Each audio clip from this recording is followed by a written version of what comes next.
as time has gone on, though, I mean, Loaf has just becomes more of a player that, like, you can look at and be like, you know what, I can see the growth. And that's the thing that I like about having a game that lasted, you know, 6+ years, is you can see the growth that players had when they established themselves in the early game, and then where we are now. But this is going to be an interesting one here as Doman coming out with the Olimar. Just look at them going to town. They are just slapping on Wario.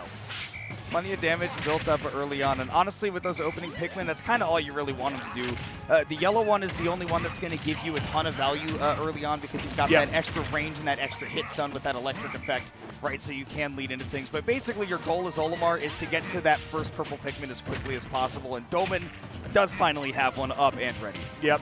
And this is, you know, going to be some decent damage here. I like that. Getting the yellow on there, just knowing, hey, I'm not going to be able to follow up with an actual move. So let me toss a Pikmin at him so that even though he's going to be in shield, he's going to take some damage anyway. Great stuff. Great recognition.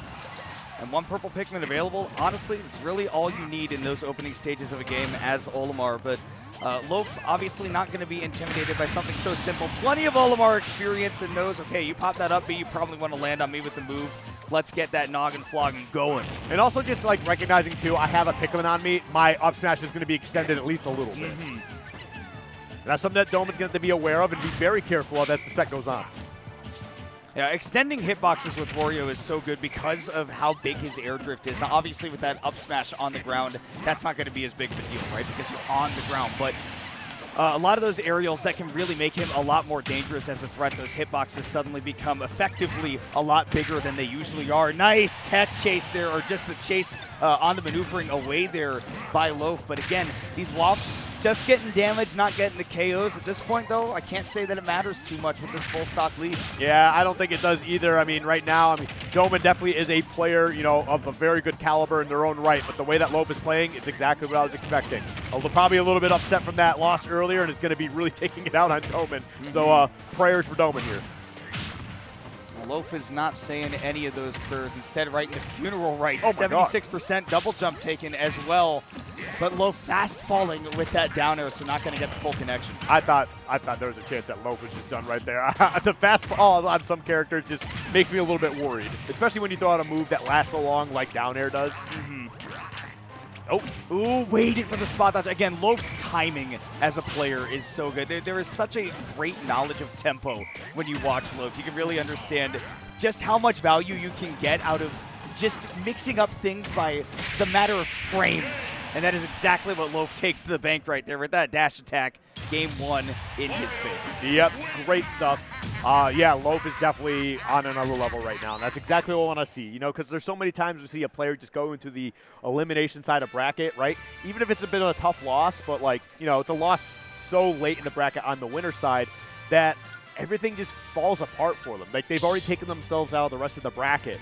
And a lot of people just need to understand that, you know, the loser side of bracket is just more bracket to play. You can't just give up because you lost once, right? How many times have we seen people go through losers bracket runs and win the whole thing? If you lose once, it's over, but honestly, when you get down there, you just can't even think about that. You just play like normal, you lock into the game because you gotta take it all one step at a time, and that's gonna be the goal here for Doman. Loaf might have had a pretty dominant game 1 there, but game 2 is a new game, just gotta go right back at it, tackle things a little bit differently, and man, Loaf, 75, quick. Yeah, and that bike definitely coming through to play a little bit as well. You know, extending that combo, doing some additional damage. Really well done by Loaf. As Doman kind of, you know, they're getting some damage here, but like by watching the game, it doesn't feel like they're getting a lot down. No, well, and that's also kind of an Olimar thing too, right? Is that you watch the game and you go, okay, some stuff's happening, I guess. There we go. And then you look down and all of a sudden the Wario was at 120 and the back air is enough to do it. Yep, and you're just like, oh, okay, Olimar. I still remember like when Olimar was first shown off, and like for Brawl, and like someone threw all the Pikmin on a character, and you're like, why does he do that much damage? What happened? And then we knew what the problem the character became. But again, answering back, taking a stock here, as we got Doman on their second stock, but still having a little bit of a lead. Pretty optimal lineup right there as well with the yellow and the purple Pikmin, although the yellow one now has gone to the wayside, is dead, which was probably a shock for a lot of kids. They just like, oh, the Pikmin are gone forever?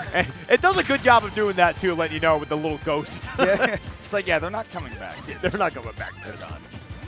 But yeah, purple Pikmin in hand, always very helpful. Again, we talk about that a lot, but you know, it is so important to Olimar's game. And there are a lot of people who still don't know this, by the way, and I feel the need to bring it up, even though veterans of Smash are familiar with this. But in this game, Pikmin are not an RNG chance. I don't believe they were in Smash 4 either, but in this game, certainly they come out in a set order every time. Red, blue, and yellow are first, then you get the white Pikmin, then you get the purple Pikmin. You know when they're going to be coming out, and you want to get to that purple Pikmin as quickly as possible most of the time. That was a really awkward angle on that that up smash with the yellow Pikmin. It kind of set them off stage. That was very interesting. Very goofy. Different, weird, yeah, weird interaction for sure. But ooh, here we go. smash. Yep, down smash. One of those moves you can throw out every once in a while that really catches your opponent off guard, and the stock is just gone. But what a chase. Going for the second one. I don't know if that's what they wanted, but it's what we got. Unfortunate. Yeah, slid in there, and honestly, if Loaf hadn't whiffed that waft that we had seen earlier, definitely could have been the game right there with this character as light as Olimar was. We've also just seen some terrible luck from Loaf today in terms of those wafts. Some of them whiffing, some of them just sending the wrong way across the stage. And I don't even know if that's just defensive, like good DI from the other players, or if Loaf is just barely missing. Das Boot. Misses the waft. Unfortunate, loses the stock in the process. But you know what? With a fresh stock here, and it's not no offense to Doman, but I just think that Loaf is playing so well that I don't expect to see this this game go their favor. However, we are seeing that damage start to rack up pretty quickly. You say that. Purple Pikmin is up next if you can land and pluck it out, but can't even take another chomp right now. No command grabs are in your availability. There's that purple Pikmin, but it's immediately gone. That is a huge misplay right there from Doman. And Loaf does take advantage of that panic to try to get away, try to start plucking more Pikmin. That dash attack is enough to take it, to give Loaf a 2-0 lead. If that purple Pikmin stayed in hand, I think that Doman played that last interaction a little bit differently, but that, again, just shows how important that one little color is to your entire game plan, and it gets blown up if you don't have it. I think it was just more throwing the purple Pikmin, knowing like the knockback potential there, just to get your opponent. Yeah, we do see the pick coming up.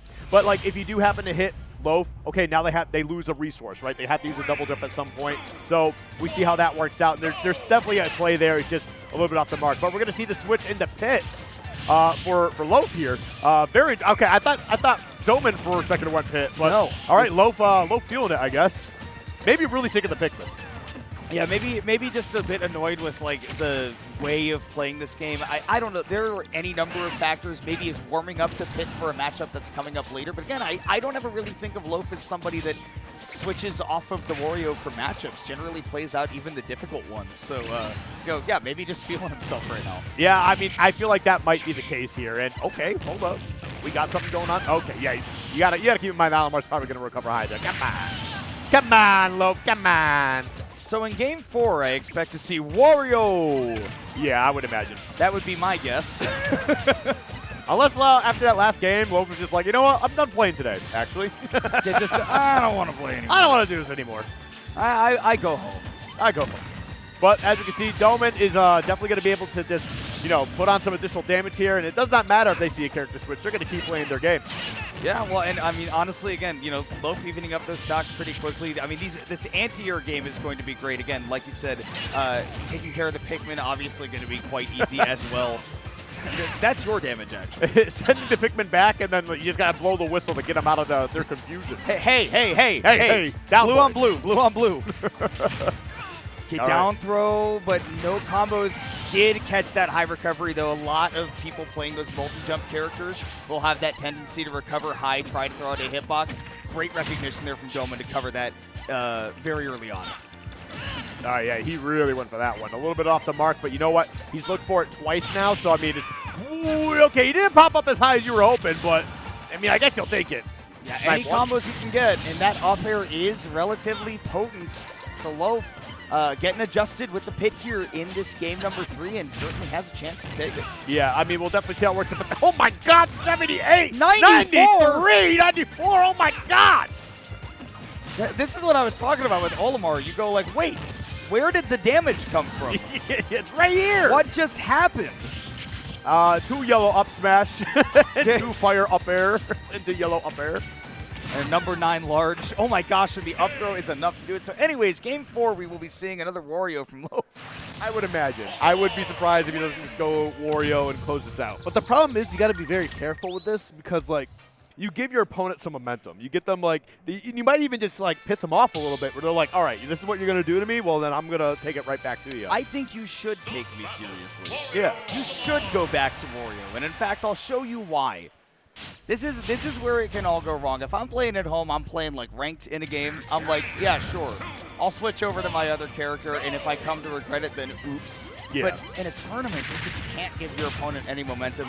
We'll see if Loaf, continues to make the Wario work anyways. Again, with the talent that he has and what he showed in those first 2 games, definitely is the one to beat. But again, that mindset shift, Doman could come back strong. And there's also the other mentality of like, hey, I recognize my opponent is picking up my habits and, really adjusting to my momentum.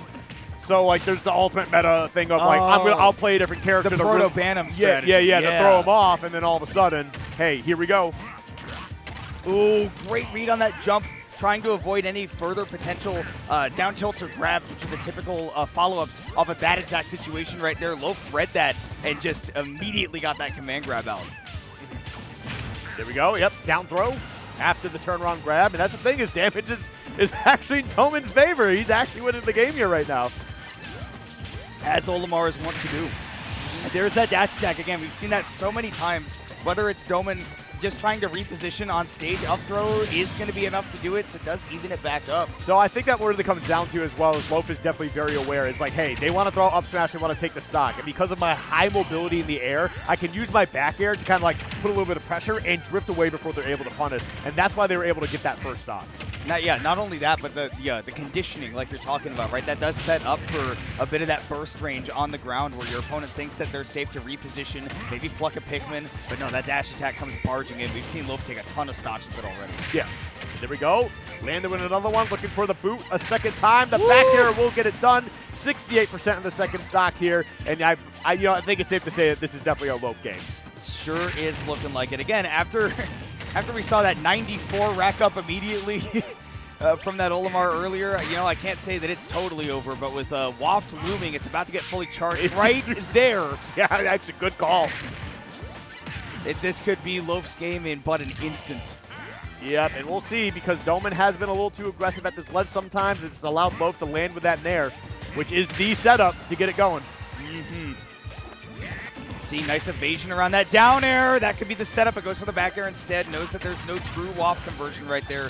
Now there's probably no real waft conversion either. We'll see if Loaf puts the bike just to fart on it, but doesn't even need it. Just pops it on that landing.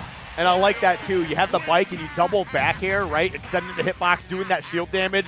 Land. I don't know if it was a shield poke or if he just dropped the shield, but either way, yeah, that waft was definitely going to be enough. Very well played by Loaf at the end. Timing mix-up, once again, as we've seen from Loaf all tournament, and you're going to get to see more of that happen in top 8, because that is where Loaf has made it, and that is what will be coming up next. But we will not be the ones to take you through it. We are going to go to an ad break, and when you come back, it will be TK Breezy and the local legend, Lord Sturm. A lot of alliteration to try to get out of my mouth there. Taking it through that top 8, so make sure that you guys